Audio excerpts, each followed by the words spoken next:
Je vais annoncer ton cas sur Africa numéro 1 Demi. Tu es malade depuis le dé où Charlie King l'a dit ici. Tu souffres de camorronisme aigu. C'est une maladie de luxe tropicale qui rend très têtu. Je pense que tu trouves un bon docteur. N'hésite pas à aller chez les pygmées, ils ont une part des secrets du bonheur. Tu fais quoi ici en ville, dans la saleté? Tu vas encore faire trop de niango aujourd'hui dans la saleté. Ouais, c'est la malchance. Ici le débordement de poubelles fait son hop, ayo, hit parade de l'inconfiance. On ne balaye pas chez nous, on veut balayer chez eux. On est fiers d'être bantou dans la saleté. Oh yeah, c'est comme ça et c'est bien nous, les Camerouniens de l'heure. On critique tout le quad et on survit dans la peur. Dès le réveil, on est nerveux. Et quand ça va mal, on dit seulement que c'est la faute à Babia. J'ai très mal rêvé, c'est la faute à Babia. Ma voiture est mal, c'est la faute à Babia. Mon gars me verse mal, c'est la faute à Babia. C'est la faute à Babia, c'est la faute à Babia. Ce n'est plus la sorcellerie, c'est la faute à Babia. C'est la sauce et le riz, c'est la faute à Babia. Je me réveille de bonne humeur, c'est la faute à Babia. C'est la faute à Babia, c'est la faute à Babia. Quand tes potes te disent que tu vas épouser une bamileke, tu vas voir comment la famille va te faire manger le feu, espèce de chien vert qui n'a ni la rage, ni courage, ni garage. On t'a dit que tu es ici en bon voyage, tu ne fais pas le farotage. Comment ton cas est grave, tu sors du school et c'est ton oncle qui t'explique comme ça là. Il te dit tu es toi, tu es seulement toi. Walk sur le bon de la piste peut faire quelque chose pour toi. C'est ça le Cameroun, pays en chantier, beaucoup de peuples. Chacun vient avec sa part de LLA. On passe par le tribalisme, les complexes de supériorité, la jalousie, la peur de l'autre et la facilité. Le milieu de l'art est plein de petits mouboutou. Dans un peu de pouvoir, il te traite comme un blougoubou. Nerveux dès le matin, périphérique. Ne me parle pas de balayer mon poids de popole, n'a qu'à le faire. Tu ne fais que dormir, c'est la faute à Babia. Tu ne fais que mentir, c'est la faute à Babia. Jusqu'à quand on va dire, c'est la faute à Babia. C'est la faute à Babia, c'est la faute à Babia. Tu abandonnes tes moulins, c'est la faute à Babia. Tu t'enchaînes avec les gars, c'est la faute à Babia. Tu fais ça et tu dis quoi, c'est la faute à Babia. C'est la faute à Babia, c'est la faute à Babia. Quand ta vie donne, tu n'appelles pas Paul Biya. Tu ne penses même pas à Paul Biya. Tu forgets Paul Biya. Si tu wins ton jackpot la lingerie, tu ne vas même pas call Paul Biya. Mais dès que le marché est dur, c'est la faute à Babia. Tu chies à tes amis sûrs, c'est la faute à Babia. Toi-même là tu aimes les gens, tu te crois intelligent, ton marabout impuissant, c'est la faute à Babia. Appelez le pasteur, c'est la faute à Babia. Faut qu'il prie sur mon salaire, c'est la faute à Babia. Yeah, allez, c'est la faute à Babia. C'est la faute à Babia, c'est la faute à Babia. Tanga te touche mal, c'est la faute à Babia. Tu ne fais même pas le sport, c'est la faute à Babia. Tu me dis qu'on t'en gros corps, c'est la faute à Babia. Bla bla bla bla bla bla bla bla bla bla bla. Ton verre de vin se veille, c'est la faute à Babia. Ton ex-copain te veille, c'est la faute à Babia. Le mariage te blesse, c'est la faute à Babia. Les manifestes te stress, c'est la faute à Babia. Ton pistage s'écrase mal, c'est la faute à Babia. Tes enfants te parlent mal, c'est la faute à Babia. Ouais c'est ça, c'est la faute à Babia. C'est la faute à Babia, c'est la faute à Babia. Mes amis, Babia c'est aussi l'enfant de quelqu'un. Il va finir par go un beau jour, tranquillement avec la volonté et la grâce de Dieu. Ce n'est pas ça qui va tout changer par magie. Chacun de nous doit changer, aimer son prochain, balayer devant chez lui. Remercions le Seigneur de nous faire comprendre que nous sommes tous dirigeants du Cameroun. Chaque chef de famille, chaque mère, chaque enfant dirige le Cameroun quelque part à son niveau. Que Dieu bénisse notre beau pays, le Cameroun, terre de nos ancêtres. J'ai parlé.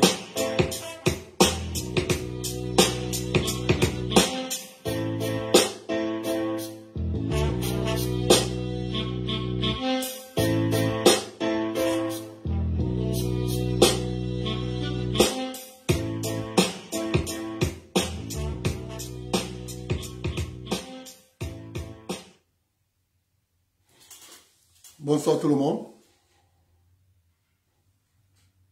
Les sujets sont là. Vous avez vu le président du conseil d'administration de la CN de la SONACAM dimanche. Il était l'invité de Canal 2 à l'émission L'Arène.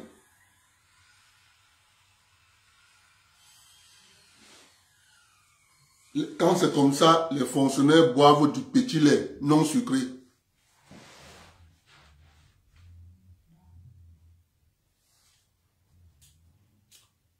nous allons parler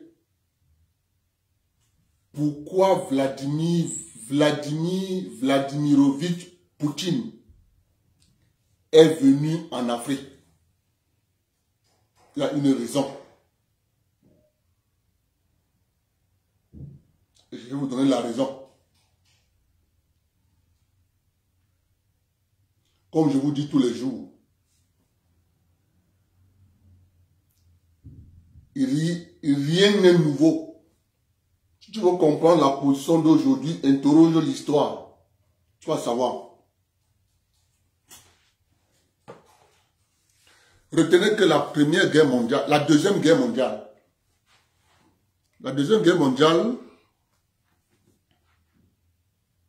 il y avait deux puissances qui se discutaient le leadership mondial. Il y avait l'Empire allemand, il y avait l'Empire anglo-saxon. Il ne faut jamais perdre de vue le seul empire qui a des territoires de repli, c'est l'Empire anglo-saxon.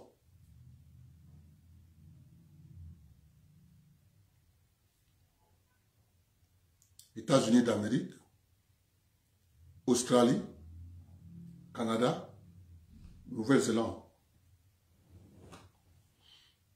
Ça signifie que ce sont les enfants qui sont partis de l'Empire venir dans ce territoire s'accaparer. Donc, même si tu commences à faire la Grande-Bretagne la guerre aujourd'hui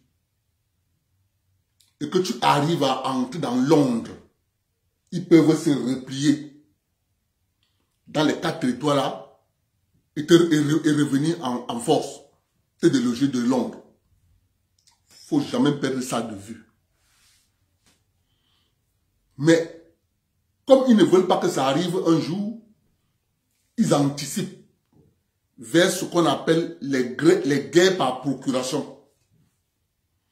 La première guerre par procuration qu'ils avaient lancée lorsque les Allemands contestaient la place de la City.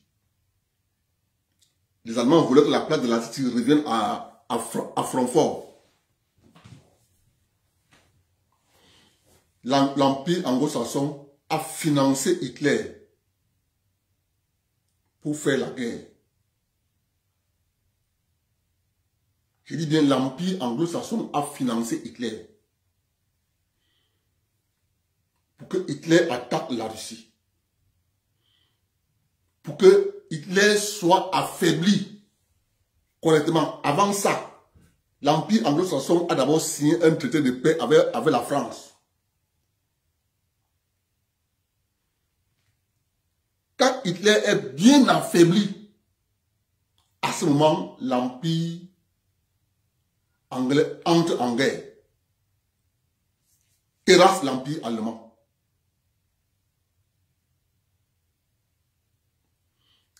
En passant, retenez que lorsque le général de Gaulle décide de mener la contre-attaque contre l'Allemagne, le général de Gaulle n'a environ que 2500 soldats. Aucune conquête de la France ne pouvait s'effectuer avec 2500 soldats. Le général de Gaulle s'est replié en Afrique. Tchad, Congo, Cameroun, Sénégal. Les hommes, les Noirs africains, ont débarqué en Europe, en France, à près de 80 000 hommes.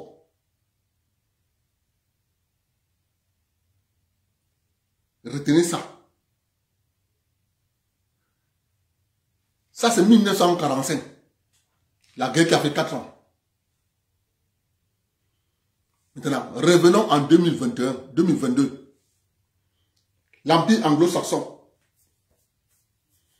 toujours dans son intelligence de ne pas perdre la main, pousse l'Ukraine pour faire une guerre de proxy à la Russie.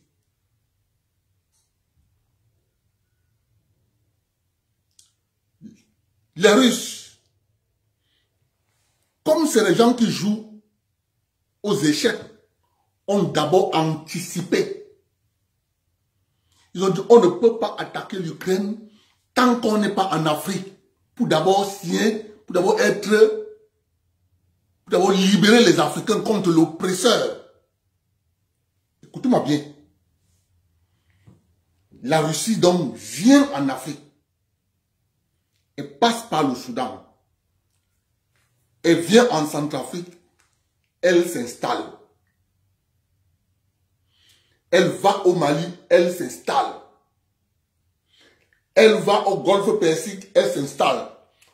Ces territoires pourront servir à l'Empire anglo-saxon un bassin de recrutement des soldats lorsque la guerre mondiale, la troisième guerre va éclater. Avant ça, lorsque la Russie a fini avec cette anticipation, parce qu'aucun soldat africain ne va aller en France, parce que l'histoire est têtue. L'histoire étant têtue, les soldats africains d'aujourd'hui se rappellent toujours du massacre de Tcharoy, où les soldats noirs africains qui ont libéré Paris, qui ont libéré Strasbourg, qui ont libéré les villes de France, lorsqu'il fallait entrer dans Paris, on les a relégués par derrière, on a pris des soldats, des badauds, des Polonais, tout ça, mettre dans les rangs, entrer dans Paris. Comme nous, on est entré dans Paris. Et lorsqu'ils ont voulu revendiquer leur argent, la France les a massacrés. Le massacre de Tcharoy. Or, le climat, la jeunesse maintenant, la jeunesse africaine de maintenant, qui s'est fait éduquer, qui connaît maintenant où se trouve leur intérêt, voyant la brimade qu'a fait la France, n'oubliez jamais que la France, c'est pas aujourd'hui qui fait ça. C'est une habitude de la France. Moi, je suis au Canada, dans la province du Québec. Napoléon a vendu cette province à l'Empire britannique, à la reine d'Angleterre, sans dire aux populations françaises de la Nouvelle-France. Avant, on appelait cela la Nouvelle-France. Oh, Napoléon a vendu les territoires français de l'Amérique. Napoléon a vendu la Nouvelle-France, il a vendu la Louisiane, il a vendu plein de territoires ici, sans dire aux populations françaises qui étaient dans la Nouvelle-France. Donc, c'est une habitude de la France.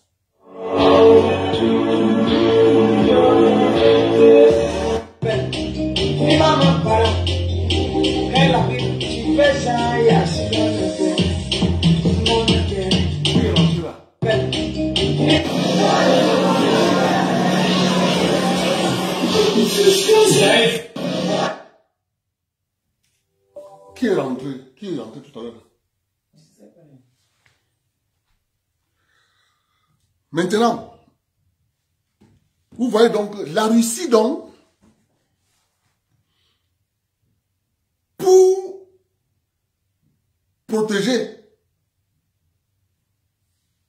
diviser le peuple africain en deux, pour que le peuple africain ne revienne plus en Europe pour faire la guerre, comme ça s'est passé avec les Allemands.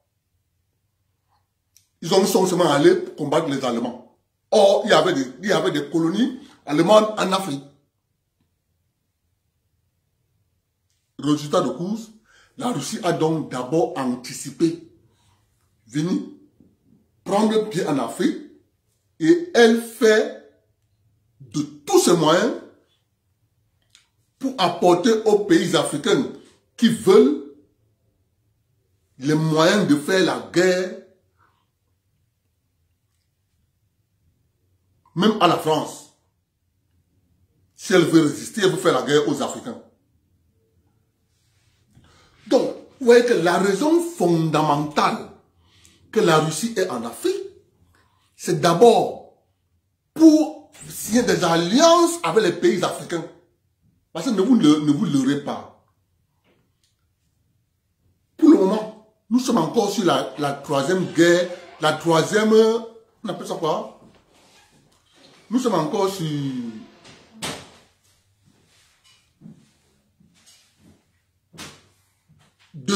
troisième Bretton Woods. Parce que la Bretton Woods, c'est en 1945. On a mis les institutions que vous connaissez, Banque mondiale, FMI, ONU, Deuxième Bretton Woods, 1971. Rupture des accords de la garantie du dollar par l'or. C'est le deuxième Bretton Woods. Troisième Bretton Woods, on est en train dedans là. C'est adosser les monnaies via les matières premières. Or, ce système que soutiennent les Russes sera bénéfique aux pays africains parce que les pays africains ont presque toutes les matières premières qui seront adossées à ces monnaies qui seront sur la place, sur les marchés financiers. Ça signifie que quoi? Ça signifie que les anglo-saxons qui sont tout dans leur jeu, parce qu'ils sont intelligents. Faut pas oublier, les anglo-saxons en matière de géopolitique sont très forts. Maintenant, les anglo-saxons entrent donc maintenant en jeu. Pour faire la guerre à la Russie, il faut donc faire une guerre de proxy. On peut donc pousser l'Ukraine à faire la guerre à la Russie. Pour épuiser la Russie, ça va les permettre, eux, les anglo-saxons, de regarder comment les Russes se déploient sur le terrain et voir comment ils pourront entrer en guerre ou pas. Maintenant, les Russes, voyant que les anglo-saxons sont en train de monter en puissance pour la fourniture des armes à l'Ukraine, pour permettre à la Russie de s'embourber en Ukraine, les Russes changent de tactique. Ils disent, on ne s'intéresse plus à Kiev. Les anglo-saxons crient, ouais, c'est la victoire, l'Ukraine va gagner.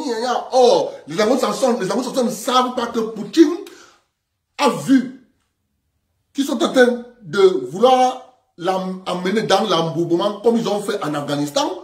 Poutine dit, on s'arrête à ce niveau, replier dans le Donbass pour se concentrer dans le Donbass.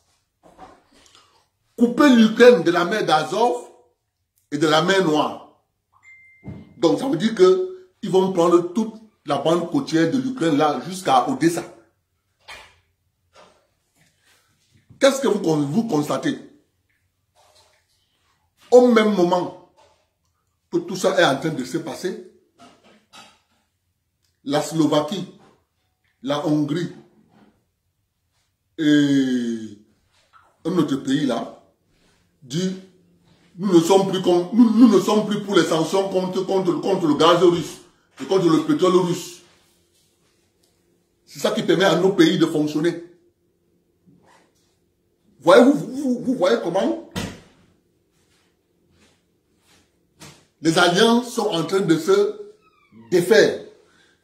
Tout ce que je vous dis là, vous n'allez entendre ça sur aucune chaîne de télévision mainstream. Tout ce que je dis là, c'est caché. On ne peut pas vous le dire. On envoie les généraux sur les plateaux de télévision, dire aux gens comment la guerre, oui, la guerre, c'est une bonne chose, la guerre, oh, tout le monde sait. Vladimir Poutine, dans sa deuxième stratégie, nomme le général qui a conduit la guerre en Syrie. Les Américains, les Anglais, les Français ont commencé à crier, oh, le boucher de Damas, le boucher de Damas. Parce que ce général a une particularité. Lorsqu'il est dans une ville, et que vous refusez de vous rendre, il fait décoller les avions. De lundi à dimanche, de lundi à dimanche, de lundi à dimanche, il vous verse les tapis de bombes, verse les tapis de bombes. Vous-même, vous sortez avec les drapeaux blancs. C'est comme ça qu'il a terrorisé les djihadistes en Syrie. Dès que Poutine l'a nommé, on connaît que lui, il ne vient pas s'amuser. Il va raser. Donc, les gens qui pensent que Poutine est venu en Afrique parce qu'il aime les Africains, non, c'est stratégique. Et vous voyez bien que par la présence de la Russie en Afrique, allez voir ce qui s'est passé à l'ONU. Il y a des pays africains qui sont toujours derrière la France. Derrière la France, se sont abstenus. Les Français ont crié au scandale. Même le Sénégal, même le Sénégal, même le Sénégal. Mais oui! Et c'est parce que les hommes politiques français ont refusé de faire de la politique. De prendre les territoires africains comme des partenaires sûrs. Ils ont passé le temps à chosifier les Africains. Des gens viennent vous libérer. Ils finissent de vous libérer. Vous mettez sur vous reprenez le système qu'avait mis Hitler chez vous. Vous donnez ça aux Africains qui sont venus vous libérer. Voilà. Particulier me confirme que maintenant, ça fait 10 pays européens qui sont en train de dire que nous sommes contre les sanctions. Nous ne sommes plus là dedans. Donc, vous voyez bien que l'empire anglo-saxon, qui veut à tout prix conduire d'abord l'Europe, c'est toujours ça. Parce que l'empire anglo-saxon ne sont pas dans l'Europe, ils sont dans une île qu'on appelle la Grande-Bretagne.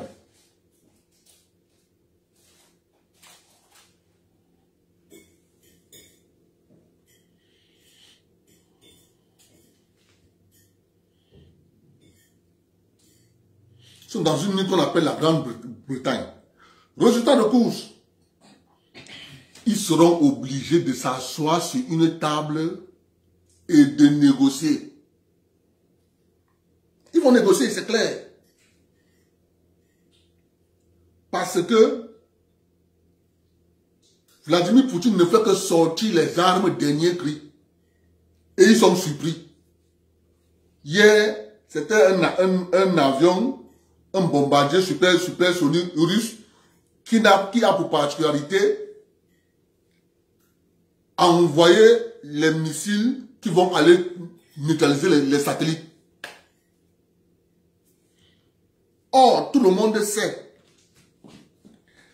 que les Américains sont à environ 10 000 km de l'Europe.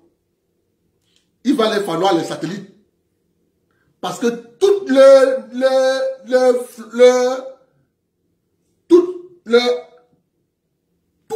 leurs avions de 5e génération sont bourrés d'électronique. Ils ne seront pas fonctionnels lorsqu'on va neutraliser leurs moyens de communication, tels les satellites. Vous comprenez? C'est pour ça qu'ils seront obligés de s'asseoir autour d'une table, de négocier. Parce que les Russes ayant anticipé ce qui devait les arriver, l'Europe va être obligée de s'asseoir autour d'une table avec les Américains et les Russes et les Chinois et les autres pays, négocier pour la sortie de crise. Ils ne pourront pas, dans ces conditions, à l'heure actuelle, dans ces conditions-là, ils ne pourront pas. C'est pas possible. C'est pas possible. Personne ne pourra s'en sortir.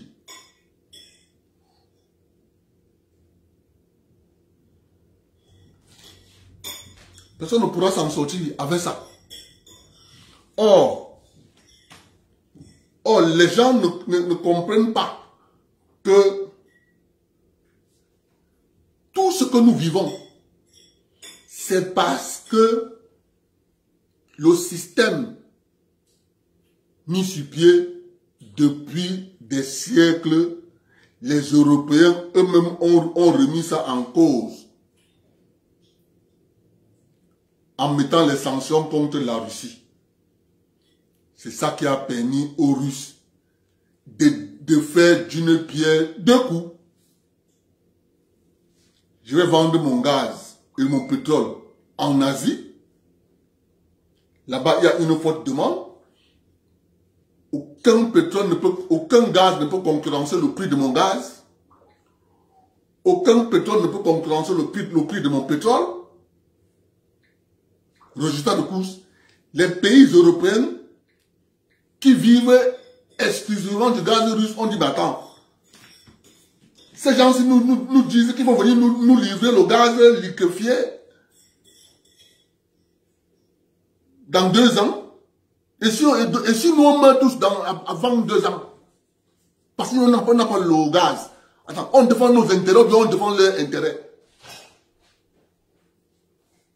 Les gars ont commencé à dire que je ne suis plus d'accord.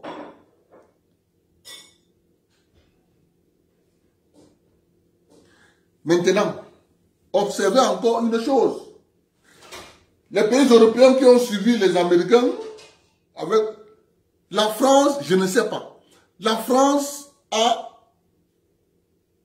des hommes politiques, je ne sais pas comment je peux les qualifier. Les intérêts de la France ne sont pas en Ukraine. La France n'a pas d'intérêt en Ukraine. La France a des intérêts en Russie. Elle a vendu l'usine. Elle a vendu l'usine de Renault, l'usine de Peugeot en Russie, à un franc symbolique. Voilà des hommes politiques qui vont à l'encontre de leur intérêt alors que les anglo-saxons, eux, protègent d'abord leur intérêt. Quand on dit sanction du gaz, qu'est-ce qu'ils proposent? Ils proposent le gaz américain. Quand on dit sanction du pétrole, qu'est-ce qu'ils proposent? Ils proposent le pétrole du sable bitumineux, qui est même en cours de finition parce qu'il coûte cher. Donc, ils ne peuvent pas livrer ce pétrole aux Européens pour perdre. Parce qu'un baril de ce pétrole du sable bitumineux va te revenir. Rien que pour l'extraction, ça te revient à $70. Il ne peut pas vendre à moins de $70.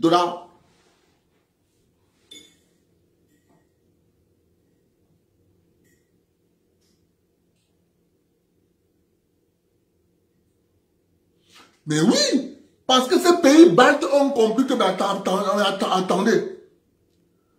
Donc, depuis là, vous nous dites sanctions, vous venez nous vendre le gaz et le pétrole cher comme ça. Attendez, ça ne marche pas. Ça ne marche pas. Or, nous disons que pour la paix du monde, nous leur demandons de s'asseoir autour d'une table, de négocier, de remettre un nouveau système financier qui va permettre à plusieurs États, à plusieurs monnaies. Mais qu'est-ce que vous voulez? On a donné aux Américains le privilège d'imprimer l'argent sans bien. Tu viens lui vendre la voiture, il imprime un papier blanc, il te le donne. Tu lui donnes l'or, il imprime le papier blanc, il te le donne. Mais ce n'est pas de l'économie, ça. C'est du vol. Maintenant, quand on leur demande, donc, monsieur, il faut vivre selon les forces de votre travail. Ils viennent te faire la guerre. C'est pour ça qu'ils ont fait la guerre à l'Irak. Quand l'Irak a commencé à vendre son pétrole en euros, c'est pour ça qu'ils ont commencé à faire la guerre à l'Irak. Voilà le but de la guerre contre l'Irak, de Saddam Hussein. La première et la deuxième. C'est de ça qu'il est question, rien d'autre.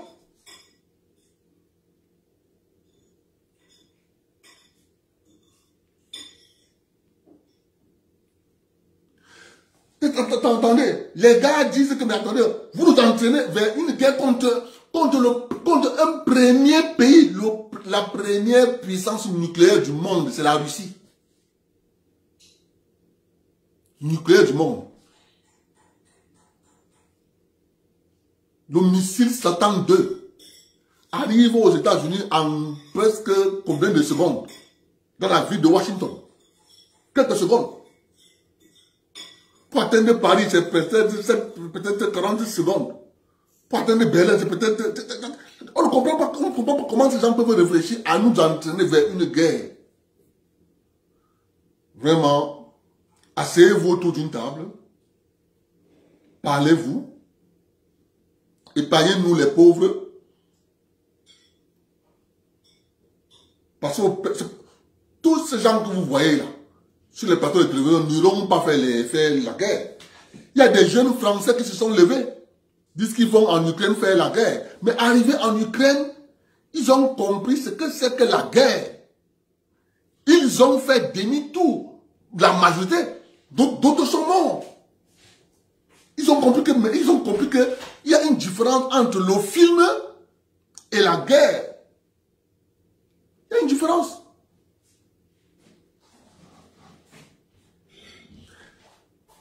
C'est de ça qu'il est question.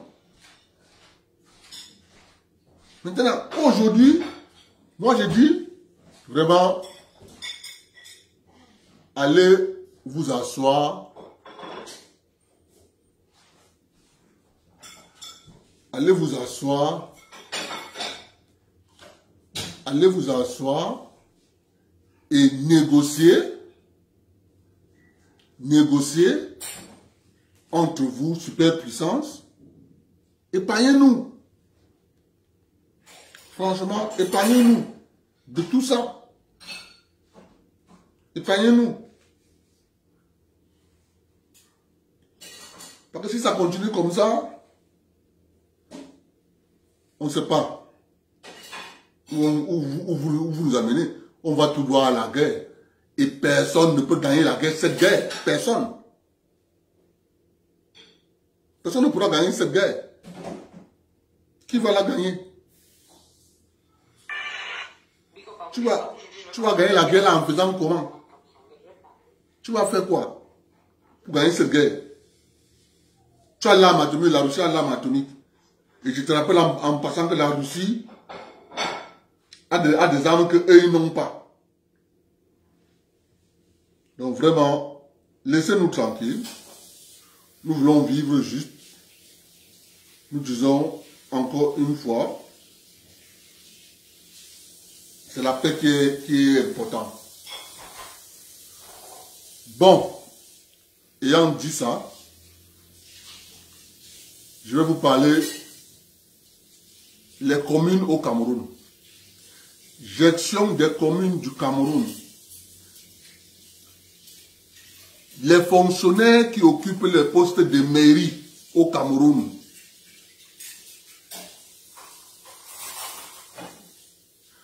Alors que les gens ont été formés, pas pour produire la richesse. On a formé des fonctionnaires pour être des consommateurs. Un consommateur ne peut pas créer la richesse. Son ADN, c'est consommateur. Son ADN, c'est consommateur. Vous ne pouvez pas être un consommateur maire d'une ville. Et je vais vous expliquer pour que vous compreniez. Voyez-vous, la mairie de Yokadouma a presque 16 mois d'arriérés de salaire. La commune de Yaoundé 7 des arriérés de salaire. Il n'y a pas une commune au Cameroun qui n'a pas d'arriérés de salaire.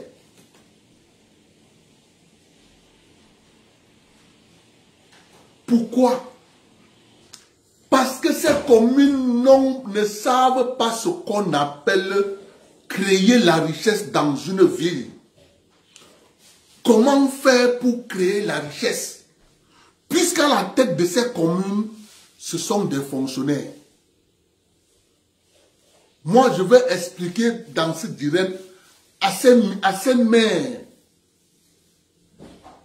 qui ne comprennent que dalle comment on crée la richesse.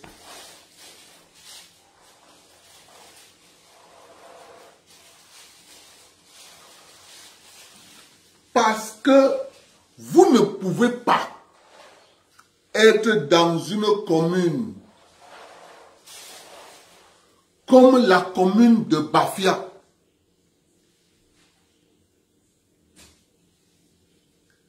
avec 157 agents communaux. 157. Cette commune produit quoi? Zéro. Zéro ressource.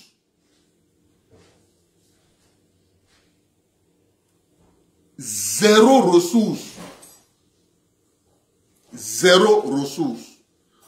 On attend l'argent qui vient de Yaoundé.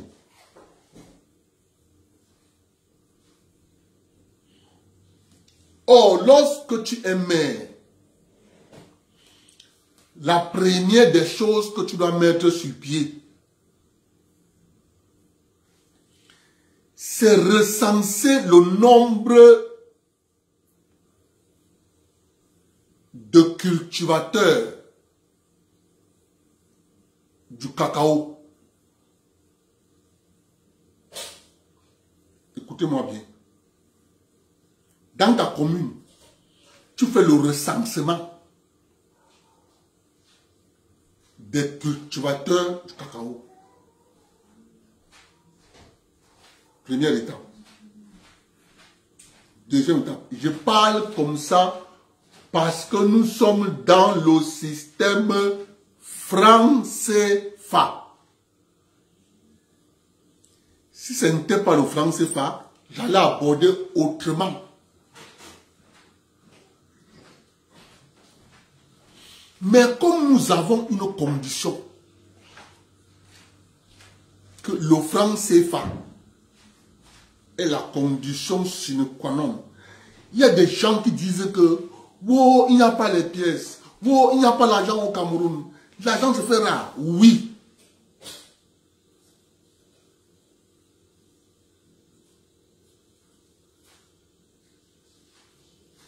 Puis je ne comprends pas ta question.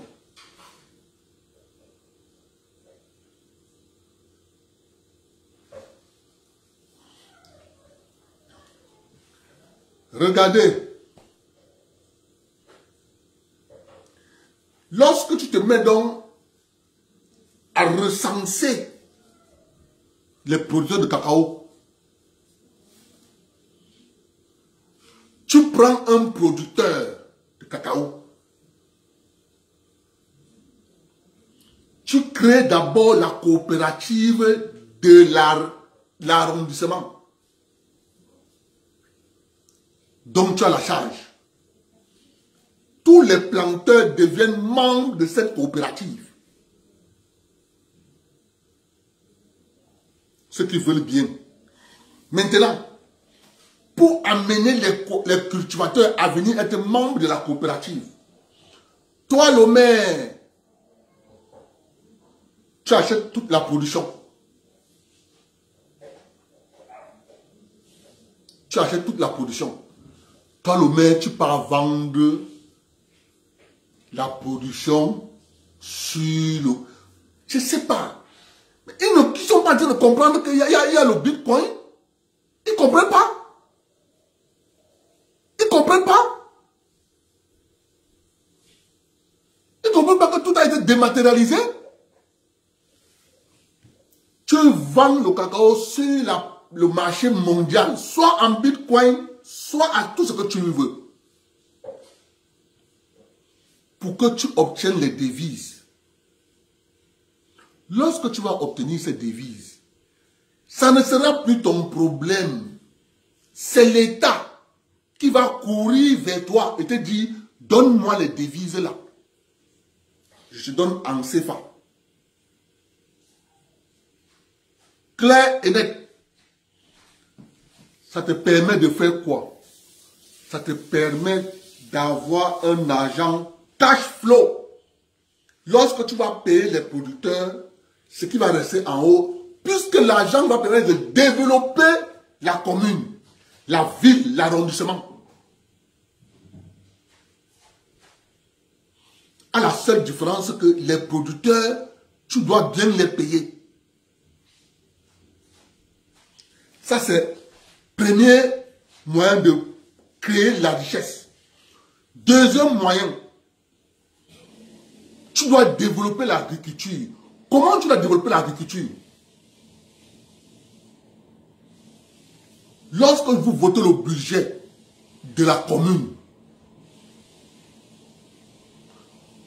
je dis bien les communes d'arrondissement de nos pays ne doivent pas dépasser en matière d'agents communaux, ils ne doivent pas dépasser 25 agents.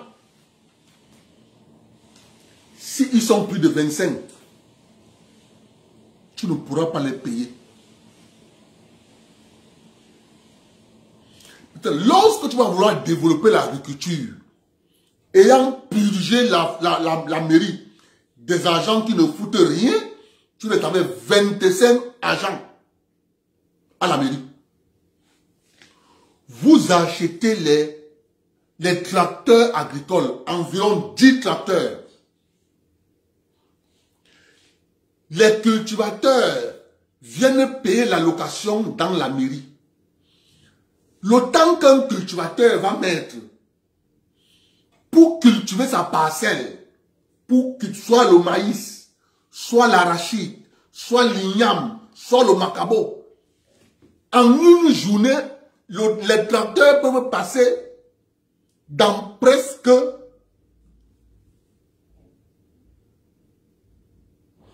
50 plantations par jour.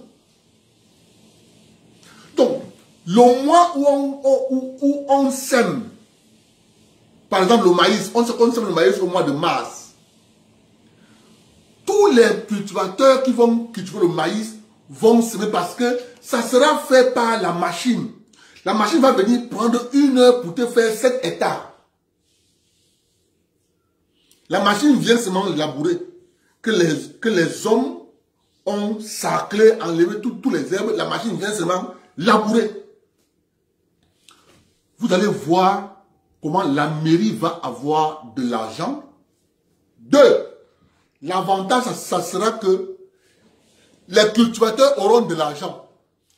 L'économie va tourner dans la mairie, dans la ville. Les aliments seront moins chers.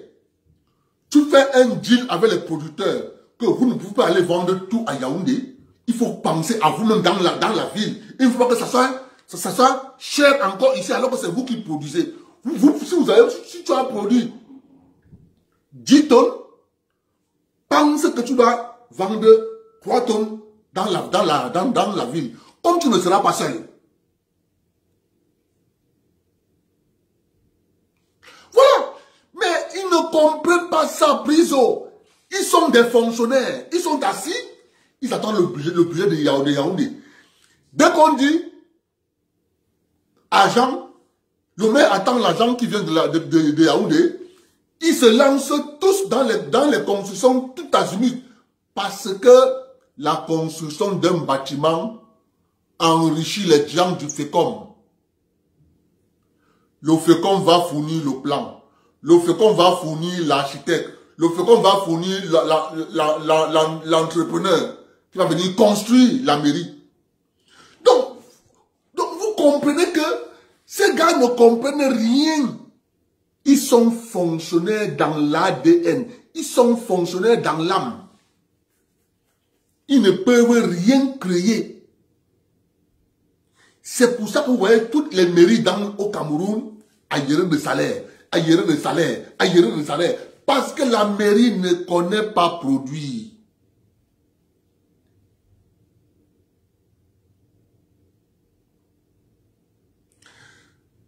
À quoi ça sert au Cameroun de dire que quelqu'un est ingénieur en agronomie. Le Cameroun n'a pas besoin d'ingénieurs en agronomie. Le Cameroun a besoin de techniciens en agronomie. 1 an, 8 mois, terminé. Il va produire. Alors, on vous fabrique des gens qu'on va envoyer à Yaoundé s'asseoir. Dès qu'on dit projet manioc, ils s'asseyent à Yaoundé. Ils produisent le manioc dans des bureaux climatisés. Ils vont faire réunion, réunion, réunion, réunion, réunion, réunion, réunion, réunion. Si le budget du projet manioc était de 5 milliards que Paul Biya a donné, ils vont faire les réunions, réunions, réunions, réunions, en émargeant, en émargeant, en émargeant, en émargeant, en émargeant, les PGM de présence à la réunion. Ils vont d'abord consommer sur les 5 milliards, 3 milliards. Au final, le projet accouche d'une souris. Il y en a des milliers. Piassi, projet maïs, projet manioc, projet ceci, projet ceci. Ils ont, parce que dans leur ADN, ils ne savent que consommer.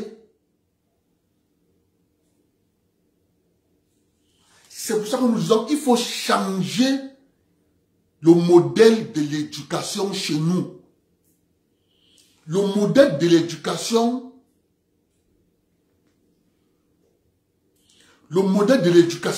chez nous, c'est ça qui fait ça.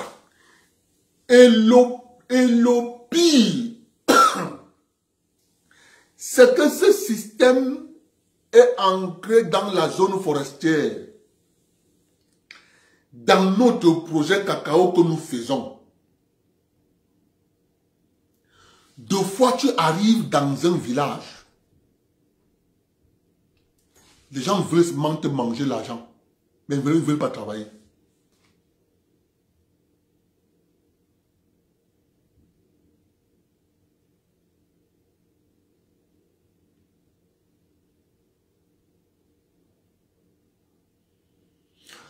Donc, c'est pour ça que si on continue avec ce système, regardez comment ils volent comme des souris. Regardez. Regardez comment ils volent comme des souris. Comment quelqu'un peut construire une maison, un fonctionnaire, il met une barrière sur une superficie d'une longueur d'au moins 1 kilomètre. Sur 1 kilomètre. Un fonctionnaire, je dis bien fonctionnaire. Donc, c'est de ça qu'il est question. Nous voulons à tout prix que le peuple de la zone forestière comprenne le danger qui le guette. Parce qu'en 2050, mes chers frères, tout ce que je dis ici, ceux qui seront en vie n'auront que leurs larmes.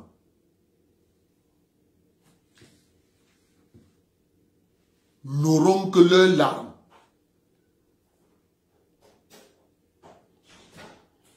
Pour le moment, ce n'est pas visible. Mais tous les maillons sont installés pour que dans la zone forestière, nous restons assis, la main à la joue.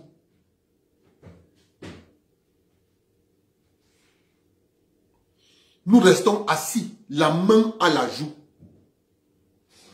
On n'aura même pas là où cultiver. Parce que ces enfants de cette zone forestière ne comprennent pas ce qu'on appelle la ethnie du Cameroun, la géo-intérêt économique du Cameroun, ils ne comprennent pas.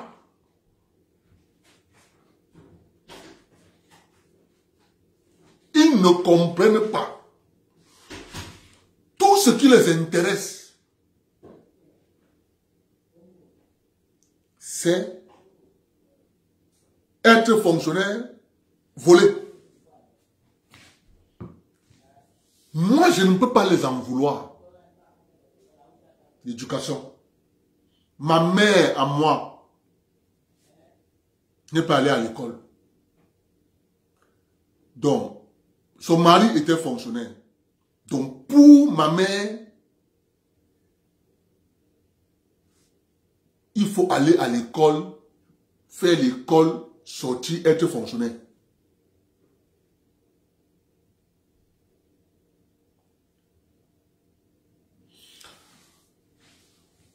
Si ma mère pense comme ça, il y en a des millions de parents dans la zone forestière qui se connaissent ça. C'est pour ça que quand tu pars de Douala pour aller épouser une fille chez nous dans l'Ombam, on demande il travaille où. Si on dit qu'il est à Douala, ils sont découragés. Parce que pour eux, si tu viens de Douala, c'est sûr que tu travailles dans un magasin là-bas, tu es au port. Quand on dit qu'il travaille à Yaoundé, il est dans un ministère.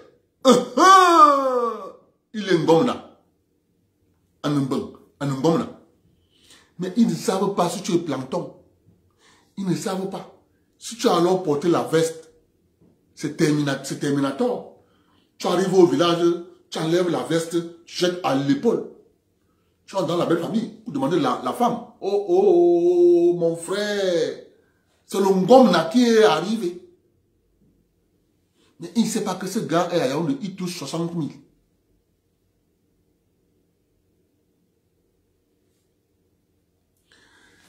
Dans l'arrière-pays, dans la zone forestière, les mères ne savent pas que c'est eux qu'on regarde. Je vais faire une parenthèse dans le direct.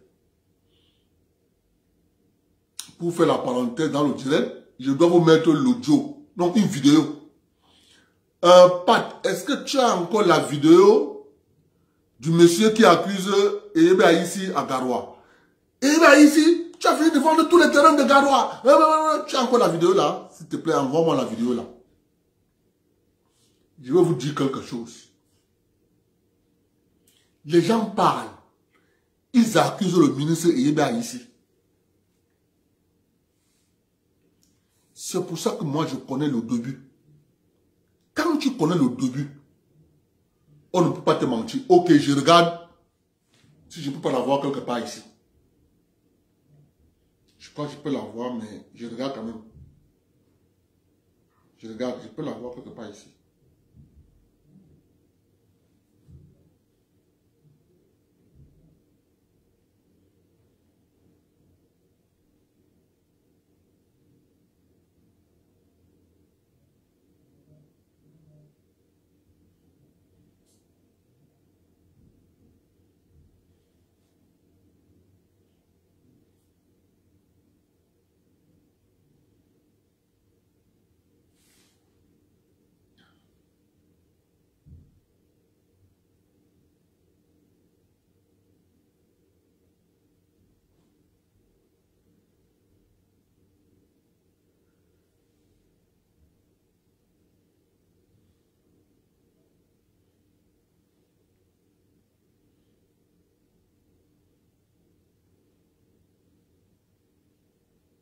Ah, je pense que peut-être j'ai effacé la vidéo là.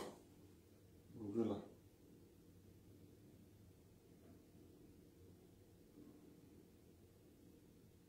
Bah, Dieu donné m'a envoyé ça, non, je pense bien, non. Matillon.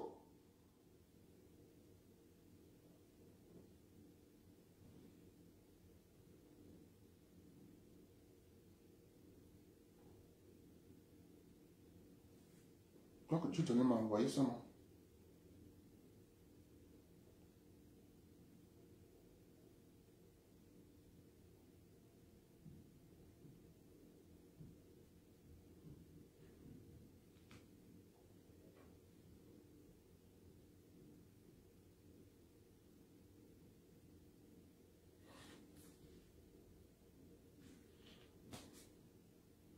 Oh!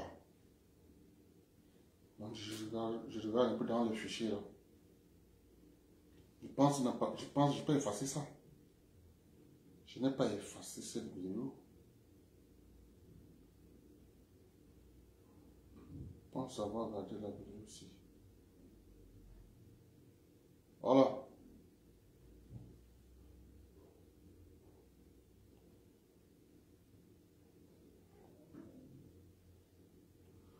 Voilà. Attendez.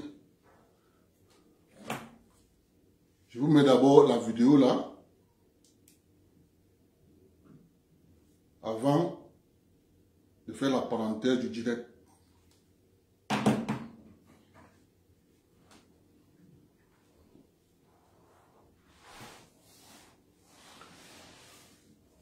S'il te plaît, il y a le trépied dans la chambre de Mohamed là-bas. Donne-moi le trépied dans la chambre de Mohamed là-bas. Il a enlevé ça. Il y a un trépied là-bas.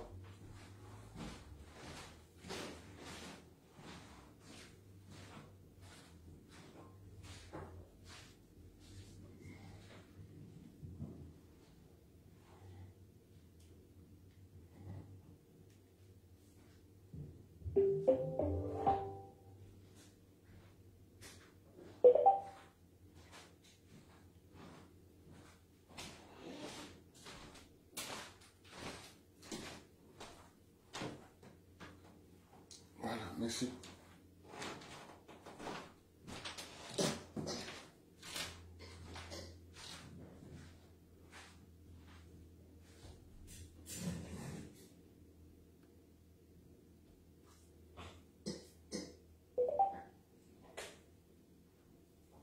Militant RDPC, natif de Gabon. Je réside à Gabon. Je viens par ce but.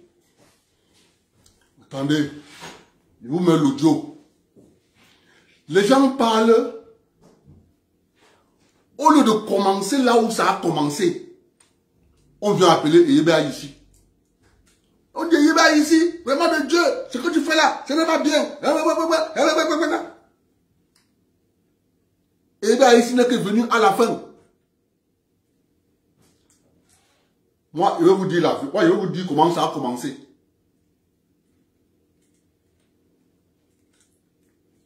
Les gens pensent que quand ils faisaient, nous on ne voyait pas. Hein. On voyait, on savait que ça allait arriver là.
Je suis M. Aboubakar Saliaro, militant RDPC, natif de Garoua, et je réside à Garoua. Je viens par cette vidéo dénoncer l'attitude du ministre des Affaires foncières et du cadastre, M. Henri Eyebéaïssi, la façon dont il est en train de vendre tout Garoua. Mais je tiens à préciser au ministre que Garoua, c'est le deuxième village du président Paul Biya. Après, vous mettez c'est Garoua. Donc ça montre que vous ne l'aimez pas. Parce que c'est le village de Paul Biya, c'est la raison que j'appelle Paul Biya grand-père. Maintenant, tous les sites de l'État, tous les sites réservés à construire les édifices, vous avez tout balancé, vous avez tout vendu. Et proposant peut-être vendre le palais. Tous les sites aux alentours de palais, tout a été morcelé, divisé. Vous avez tout vendu. Mais vous détestez le président Biya en vendant son village. Et seulement, pas seulement vous. Il y a aussi le directeur général de la CRTV qui a vendu tous les pylônes, les grands pylônes des antennes de la CRTV à Garoua. Il a vendu au Nigeria. Donc un jour, il va aussi vendre les stations de Garoua. Sans oublier Eto, le président de la FECAFOUN, malgré le note que le ministre d'État a écrit pour qu'on fasse un site à Garoua. Jusqu'aujourd'hui, il n'y en a pas. Et vous dites que vous aimez Paul Biya, que vous êtes en train de détruire son village, parce que ça, son village, si vous ne connaissez pas, d'autres connaissent que Garoua, c'est le village de Paul Biya. Pourquoi vous faites ça? Et vous dites que vous aimez Paul Biya? Je reviens sur les élites. Les ministres, les sénateurs, les députés, les maires. C'est depuis novembre que le ministre Eyebéaïssi est en train de vendre Garoua. Vous ne dénoncez pas. Voilà là où vous devez dénoncer. Pour montrer, pour dire non. Vous ne dénoncez pas. Si moi j'étais à votre place, j'allais le faire depuis. Mais maintenant, comme vous n'arrivez pas à dénoncer, moi je dénonce. Je dénonce la façon dont le ministre Eyebéaïssi est en train de vendre tout Garoua.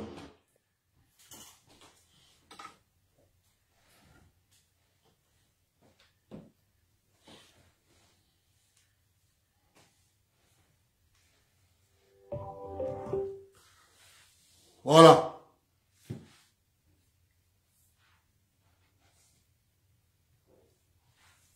Vous savez,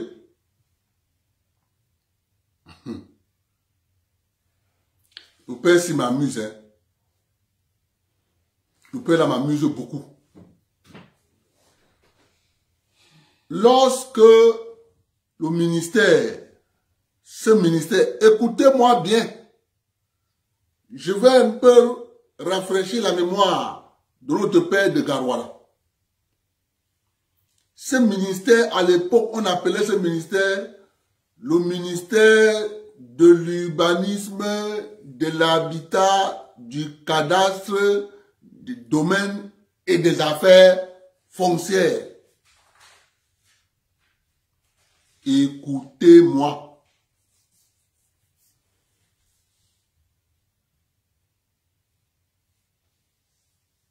Ce que je vous dis là, on est en plein mouvement démocratique au Cameroun. Après les élections, les premières élections multipartites du Cameroun,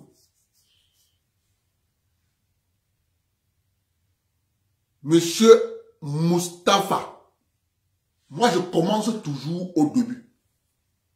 Parce que quand le père s'y parle, il laisse Moustapha de côté.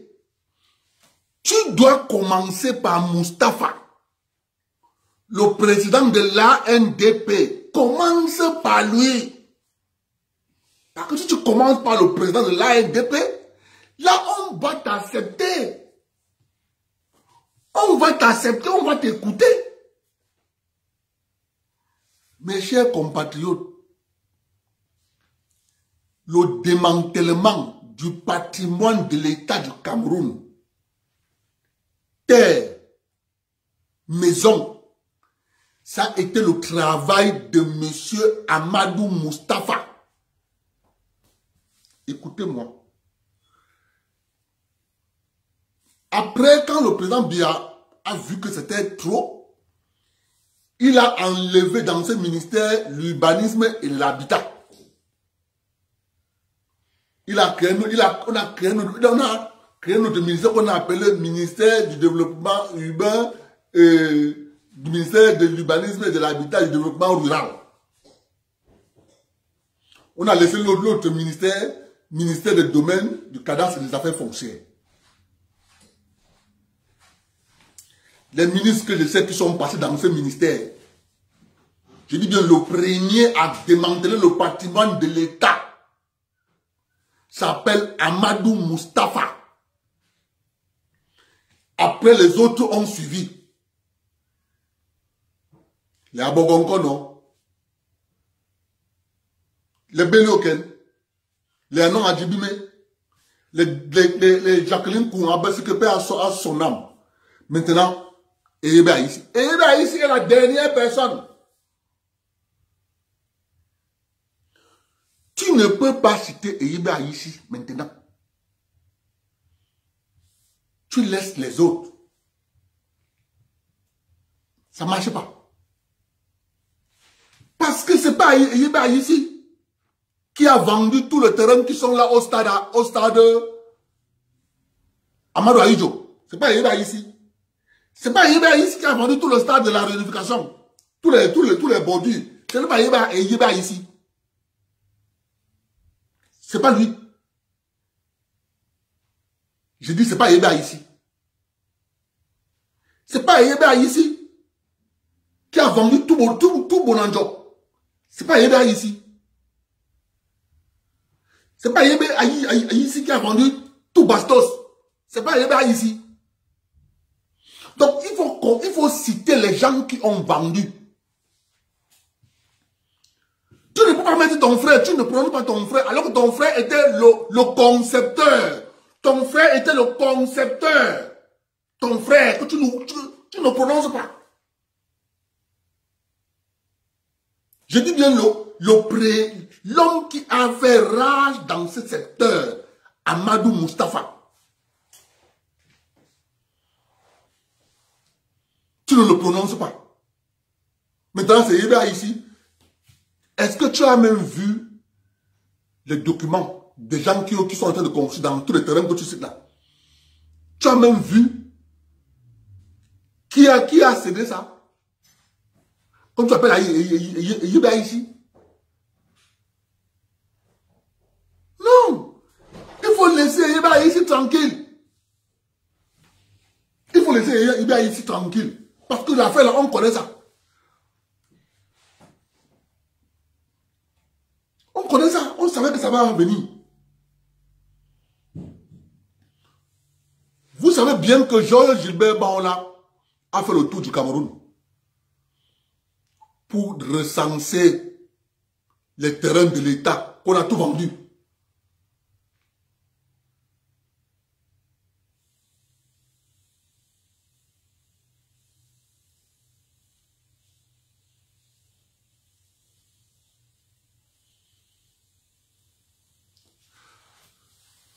Mais c'est parce que les populations de la zone forestière ont abandonné leurs droits entre les mains de l'État. L'État du Cameroun ne devait pas titrer un titre foncier sans commencer par les villages. Ce sont les villageois parce que l'État a trouvé le Cameroun. Parce que le Cameroun a trouvé les populations. Donc, pour obtenir un titre foncier, c'est une transaction qui doit se faire d'abord par les populations. D'abord.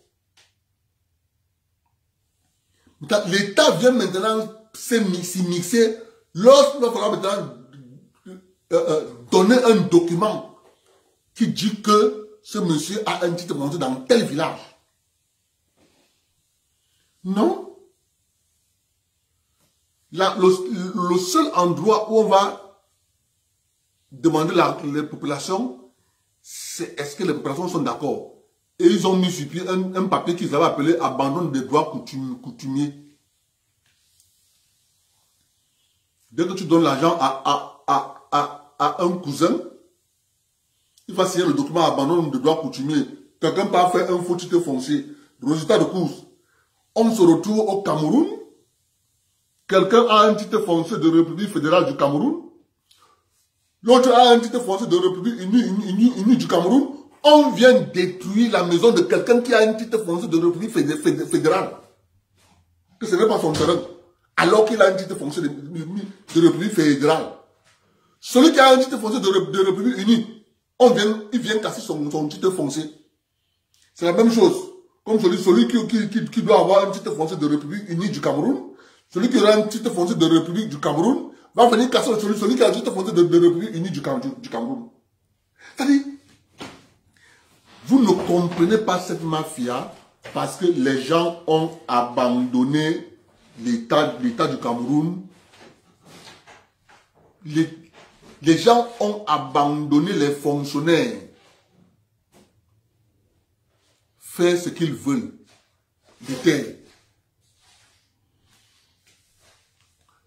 Donc, monsieur du RDPC de Garoua commence par interpeller Amadou Moustapha.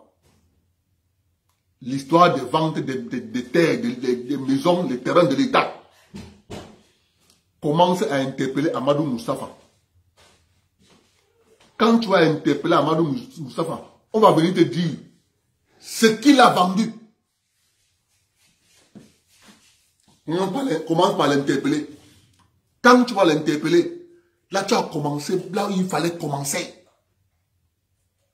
Parce que le démantèlement de l'État du Cameroun a commencé à partir de 1990. Les années de Braise. C'est là-bas qu'on a commencé à démanteler l'État du Cameroun. On a pris ces bijoux de famille, tous les grandes entreprises, les gens se sont partagés. C'est à partir de là. Donc ils se sont partagés les entreprises, ils ne se sont pas partagés les terrains. Mais non! Non! Ils se sont partagés les entreprises, ils se sont partagés les terrains. Ils se sont partagés les maisons. Il y a encore un terrain à Bastos qu'on dit que ça appartient à l'État. Hein? C'est pour ça que nous sommes d'accord avec le fédéralisme communautaire. On est d'accord avec ça. Chaque région s'occupe de ses terres. Parce que là, on ne peut pas donner, on ne peut pas avoir un titre foncier dans un pays. Monsieur, dans la commune de Bafia, c'est 2 cantons. 2. Tu as le canton Ngam, le canton Koro. Tu ne peux pas avoir un titre foncier dans ce village. Tu dois plutôt avoir le titre foncier issu d'un morcellement du grand titre foncier. Mais l'État a refusé de faire ça pour pêcher en eau trouble. Parce que si l'État octroyait les titres fonciers à toutes les communautés, on allait savoir qui a volé, qui a menti. Parce que tout le monde devait avoir un titre foncier d'un morcellement du titre foncier du village, de la communauté, du canton. On a refusé de faire ça. Ça allait sécuriser les terres des gens. On a laissé un désordre où n'importe quel fonctionnaire sera assis à Yaoundé qui fait un titre foncier. Vous vous retrouvez, tu pars au Cameroun, tu vas dans ce ministère, tu regardes le livre foncier du Cameroun, les pages arrachées. Je dis les pages arrachées. Quand ça finit, on prend l'autre. On va te dire celui-ci va de telle année à telle année. Quand ça finit, tu vois les pages arrachées.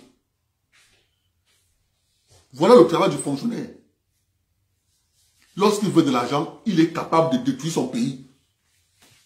Il est capable de détruire son... C'est-à-dire, vous ne pouvez pas prendre le foncier, les documents fonciers de la République. Vous déchirez les pages. Parce que vous voulez faire du tort à un autre citoyen, lui qui a eu son titre foncier depuis 40 ans. Oui.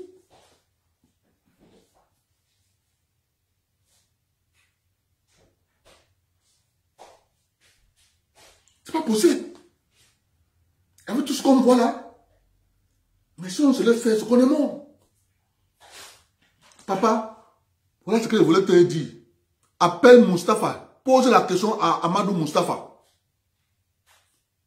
L'affaire des terres de Garoua. Tu seras surpris. Tu seras surpris. Et bien, ce que tu appelles là, tu seras surpris. Comme celui qu'on accuse aujourd'hui.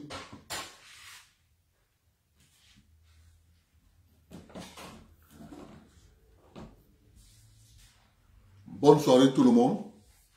On se prend demain. Tout en demandant à nos mères de se mettre à l'école de création de richesse. Comment on crée la richesse dans une commune. Faut pas seulement venir construire la mairie. Construire la mairie, c'est du vol. C'est clair que je dis. Construire la mairie, c'est du vol. Surfacturation. Mairie des États, 400 millions. Mairie de Bafia, 400 millions. Ça va servir à quoi?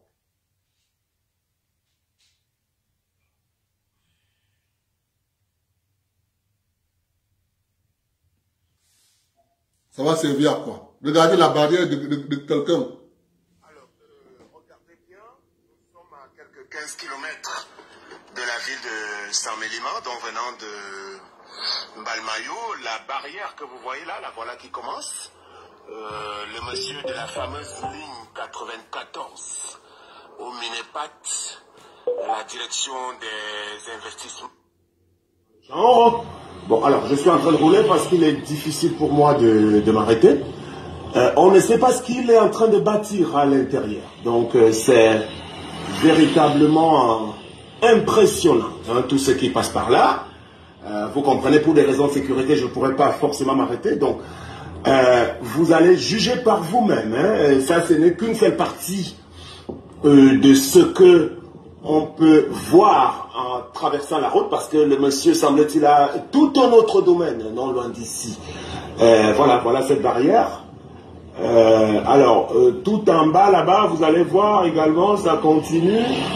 Il est difficile, hein, là où la route descend là. Finalement, alors, je vais essayer de faire un tour, parce que il y a très peu de monde autour, pour voir un peu, voilà. Alors, voici la même barrière qui redescend.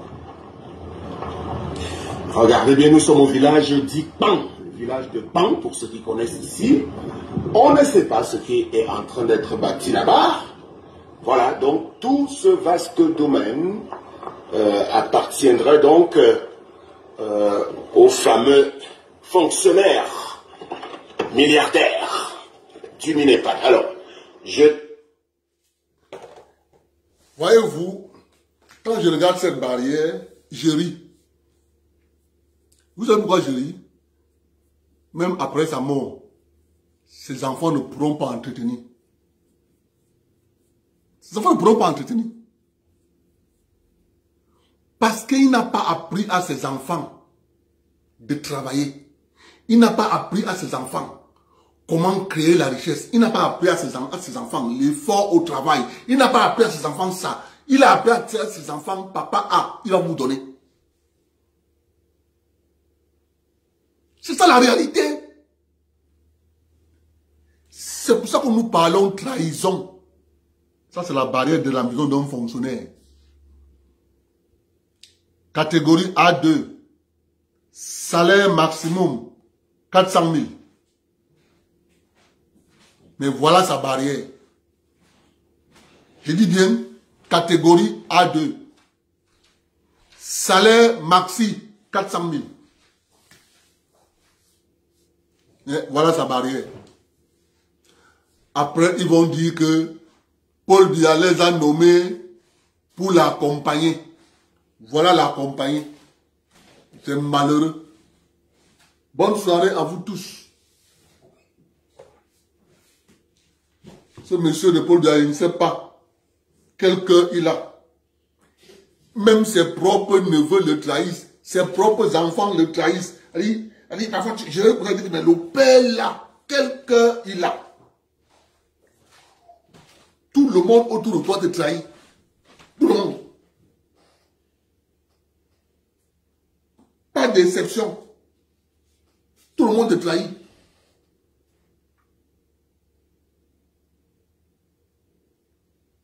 Bonne soirée.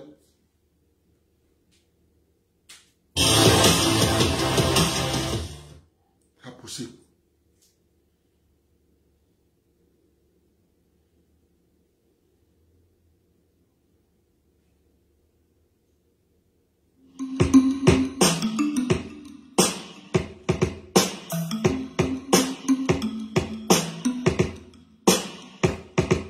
Je vais annoncer ton cas sur Africa numéro 1 et demi. Tu es malade depuis le dé où tu as dit la vie ici. Tu souffres de camerounisme aigu. C'est une maladie de luxe tropicale qui rend très têtu. Je pense que tu trouves un bon docteur. N'hésite pas.